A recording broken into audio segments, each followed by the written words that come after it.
दोस्तों, समस्या में ही समाधान है, ये एक ऐसा मंत्र है जिसे हम सभी ने कहा है या सुना है, लेकिन क्या यह सच है? बहुत से लोग समस्याओं के सामने खड़े होकर बस इंतजार करते रहते हैं, आशा करते हैं कि समस्याएं अपने आप हल हो जाएंगी। ये एक सामान्य सोच है कि समस्या से बचने का सबसे अच्छा तरीका है कि हम इंतजार करें और उम्मीद करें कि समस्या खुद ही ठीक हो जाएगी। लेकिन क्या यह सच है? क्या वाकई मुश्किलों का सामना करना और उनसे निपटना इतना आसान है? इस वीडियो में हम बात करेंगे कि समस्याओं के सामने खड़े होकर इंतजार करना सबसे अच्छा विकल्प नहीं है। हम आपको सिखाएंगे कि समस्याओं का सामना करना उन्हें हल करने का सही और प्रभावी तरीका है। इस वीडियो के माध्यम से हम सीखेंगे कि हमारी मेहनत, समर्पण और सही दिशा में कदम बढ़ाने से ही समस्याएं हल हो सकती हैं। तो इस वीडियो को अंत तक देखें और सीखें कि समस्याओं का सामना करना और उन्हें हल करना ही सच्चा समाधान है। तो चलिए शुरू करते हैं। दोस्तों, बहुत समय पहले की बात है। एक राज्य का राजा बहुत चिंतित था क्योंकि उसकी पत्नी का जन्मदिन नजदीक आ रहा था। यूं तो कहने को वह राजा था, उनके वैवाहिक जीवन में हजारों प्रकार की समस्याएं थीं, परंतु राजा जन्मदिन पर अपनी पत्नी को एक ऐसा उपहार देना चाहता था कि जिससे उनके जीवन में जो दुख है वह कम से कम उस दिन के लिए दूर चला जाए। वह अपनी पत्नी को खुश करना चाहता था, किंतु आपने देखा होगा कि यह कार्य बहुत ही मुश्किल है, क्योंकि हम आज तक किसी को खुश नहीं कर पाए। हम चाहे लाख कोशिशें ही क्यों ना कर ले, लेकिन हम कभी किसी को खुश नहीं कर पाते, क्योंकि यह खुशी हमारे पास नहीं है और ना ही सामने वाले के पास है। जो हमारे पास है ही नहीं, वह हम किसी और को कैसे दे सकते हैं? अर्थात अगर आपको किसी दूसरे को खुशी देनी है तो सबसे पहले आपको खुश होना होगा, आपको खुश महसूस करना होगा, अर्थात वह खुशी आपके पास होनी चाहिए, तभी तो आप किसी और को खुश रख सकते हैं। एक दिन राजा ने सभी दरबारियों को दरबार में उपस्थित होने का आदेश दिया और साथ ही सभी मंत्री गण भी वहां पर उपस्थित थे। तभी राजा ने सभी से सुझाव मांगा कि आखिर वह किस प्रकार अपनी पत्नी को जन्मदिन पर खुश कर सकता है। आखिर वह उन्हें कैसा उपहार दे जिस कारण राजा की पत्नी खुश हो सके। वहां पर उपस्थित सभी लोग अपने मन की बातें राजा से बताते हैं, परंतु राजा को वहां पर उपस्थित किसी भी व्यक्ति का कोई सुझाव पसंद ही नहीं आया। एक दिन संध्या के वक्त राजा अपने रथ से कहीं जा रहा था। तभी रास्ते में उसने एक बहुत ही सुंदर मूर्ति देखी। वह मूर्ति बहुत ही सुंदर और आकर्षक थी। उसे देखकर ऐसा प्रतीत होता था मानो उस मूर्ति में जान हो।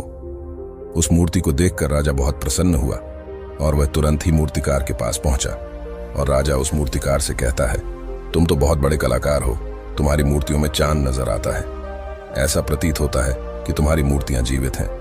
हम तुम्हारी इन मूर्तियों को देखकर बहुत प्रसन्न है। हम चाहते हैं कि तुम्हारी सारी मूर्तियां हमारे दरबार में शामिल हो। यह सुनकर वह मूर्तिकार बहुत प्रसन्न हुआ, जैसे उसे कोई खजाना मिल गया हो। लेकिन तभी राजा ने उस मूर्तिकार से एक और बात कही, देखो, मैं चाहूं कि तुम मेरे दरबार में शामिल हो जाओ, किंतु उससे पहले तुम्हें हमारे लिए हमारी रानी की ऐसी मूर्ति बनानी होगी जिसे देखकर वह खुश हो जाए और अपने सारे दुख दर्द भूल जाए। और यदि तुम ऐसा ना कर सके तो मैं तुम्हारा सर धड़ से अलग कर दूंगा। राजा के मुख से यह सुनकर मूर्तिकार घबरा गया, उसके पसीने छूट गए। वह राजा को मना भी कैसे करे, इसीलिए उसने ना चाहते हुए भी राजा को स्वीकृति दे दी। राजा उस मूर्तिकार की बात सुनकर बहुत प्रसन्न हुआ और वह वापस महल लौट गया। लेकिन उधर दूसरी तरफ जो मूर्तिकार अब तक बहुत प्रसन्न था, जो अपने मन से मूर्तियां बनाया करता था, जो हमेशा खुश रहता था, अब वह दुखी हो गया था। वह गहरे दुख में चला गया था।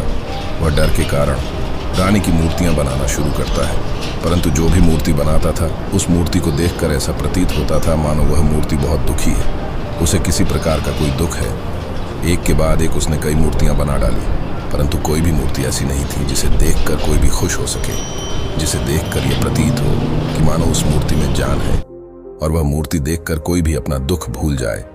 और यह इस कारण हो रहा था क्योंकि मूर्तिकार भीतर से बहुत दुखी था, जो उसकी मूर्तियों के रूप में साफ और स्पष्ट नजर आ रहा था। राजा ने उस मूर्तिकार को 1 सप्ताह का समय दिया था, किंतु 4 दिन तो उसने यूं ही व्यर्थ कर दिए। अब उसके पास केवल 3 दिन का ही समय बचा था, जिसके बारे में सोच कर उस मूर्तिकार का गला सूखा जा रहा था। डर के कारण अब उसके हाथ पैर भी काम करना बंद कर चुके थे। उसके हाथ से हथौड़ी और छीनी तक नहीं चल रही थी और उसे अपना भविष्य नजर आ रहा था। उसे नजर आ रहा था कि राजा उसे मृत्यु दंड दे रहा है। उसके बाद उसके परिवार का क्या होगा, उसके परिवार को कौन संभालेगा? यह सोच कर उस मूर्तिकार का मन बैठा जा रहा था। तभी उसने एक योजना बनाई। वह अपने परिवार को साथ लेकर रात ही में गांव छोड़कर चला जाएगा। यह सोचकर वह तुरंत घर लौटा उसने सारा सामान बांधा, अपनी पत्नी और अपने बच्चों को भी तैयार किया। वह जैसे ही घर से निकलने वाला था कि तभी उसने देखा कि राजा के सिपाही वहां पर तैनात है। यह देखकर वह मूर्तिकार और भी घबरा गया। वह समझ नहीं पा रहा था कि क्या करें। यदि वह यहां से भागने की कोशिश करता है और पकड़ा जाता है तो राजा उसके साथ साथ उसके परिवार को भी मृत्यु दंड दे देंगे। वह कुछ समझ नहीं पा रहा था। तभी वह जमीन पर बैठ गया और रोने लगा और अपनी पत्नी से कहता है, अब से तुम्हें बच्चों का ख्याल रखना होगा। मेरा और तुम्हारा साथ यहीं तक था, क्योंकि राजा ने जिस प्रकार की मूर्ति का मुझे आदेश दिया है मैं उस प्रकार की मूर्ति नहीं बना पा रहा, जिस कारण राजा मुझे मृत्यु दंड दे देंगे। वह मेरा सर धड़ से अलग कर देंगे और उसके बाद तो तुम्हें ही बच्चों का ख्याल रखना होगा। इतना कहकर वह जोर जोर से फूट फूट कर रोने लगा। देखते ही देखते रात बीत गई और अगले दिन सुबह सुबह उस मूर्तिकार के दरवाजे पर एक गुरु भिक्षा मांगने आए। मूर्तिकार ने उन्हें भिक्षा लाकर दी तो मूर्तिकार बहुत परेशान लग रहा था, जिसे देखकर गुरुवर उस मूर्तिकार से कहते हैं, बेटा, हमारे जीवन में दुख और सुख तो आते ही रहते हैं। हमारे जीवन में दुख और समस्याएं तो होती ही हैं, किंतु इन सभी दुख और समस्याओं का समाधान और निवारण भी होता है।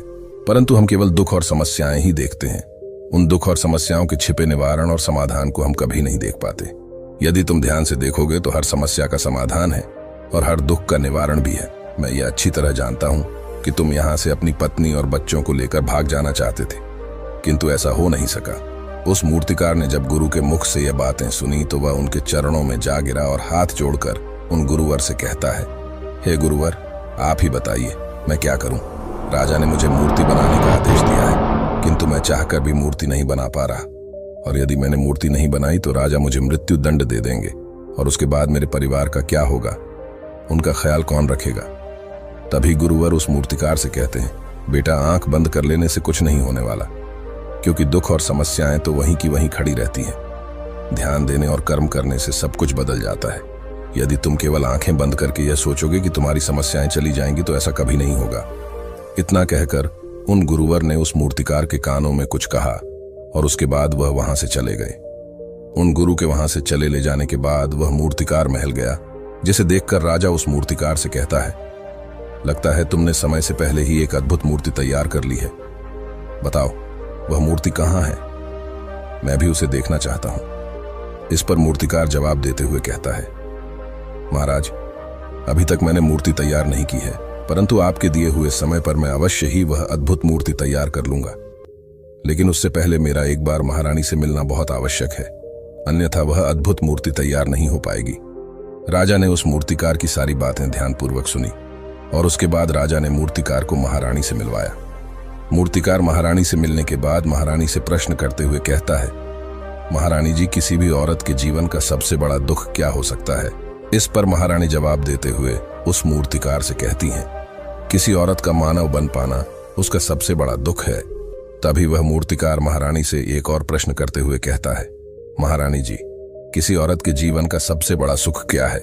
महारानी उस मूर्तिकार के इस प्रश्न का जवाब देते हुए कहती हैं, किसी भी औरत के जीवन का सबसे बड़ा सुख उसके पति और उसके बच्चों का उसके पास होना है।